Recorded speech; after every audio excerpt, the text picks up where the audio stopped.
The world of culinary entertainment was rocked by heartbreaking news that Rachael Ray, America's favorite cook and television personality, had been diagnosed with a rare, aggressive neurological illness. Known for her vibrant energy, warm humor, and boundless enthusiasm in the kitchen, Rachael's tragic diagnosis sent shockwaves through her family, friends, and millions of devoted fans. It began subtly, with small signs that only those closest to her could detect. Her husband, John Cusimano, noticed at first, a hesitation mid-sentence, a forgotten ingredient in a recipe she had made for years.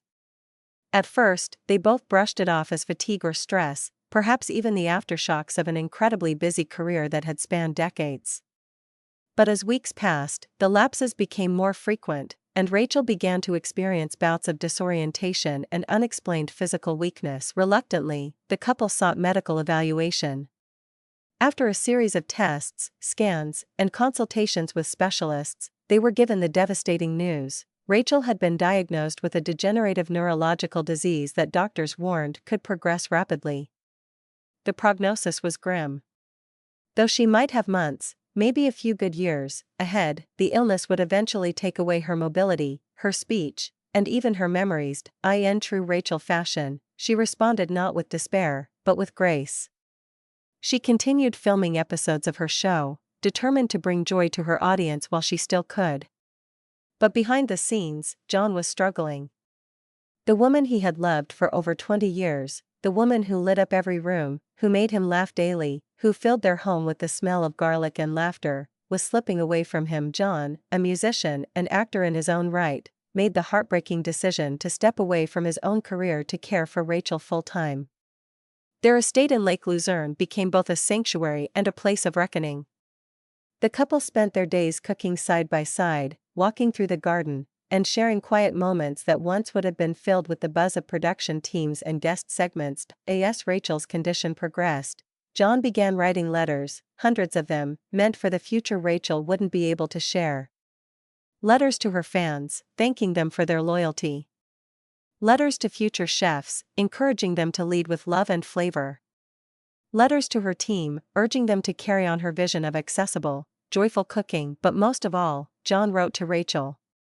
He wrote of their first date, of the night they danced barefoot in their kitchen with pasta simmering on the stove.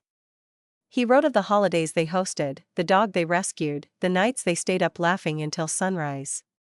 He wrote because he knew, eventually, she would forget, and he needed to remember for both of them. When Rachael's speech began to falter, John stepped in during her final filmed show. With tears in his eyes and her hand in his, he told the world what was happening. There were no dramatic declarations, no melodrama. Just honesty and love. Rachael has given so much to all of us, it's our turn now, he said quietly. The outpouring of support was overwhelming. Thousands of letters arrived at their home, along with videos from fans cooking her recipes in tribute. Fellow chefs, celebrities, and longtime friends visited, each moment treasured as if it might be the last. But amid the grief, there was beauty. Even as her words became fewer, Rachael's eyes sparkled when John played the piano. Her smile still lit up the room when she smelled fresh basil or heard a good joke. As the months passed, John knew the time was coming when goodbye would no longer be metaphorical. He had already said it 1,000 ways, through whispered words, through held hands, through lullabies at night when sleep came slowly.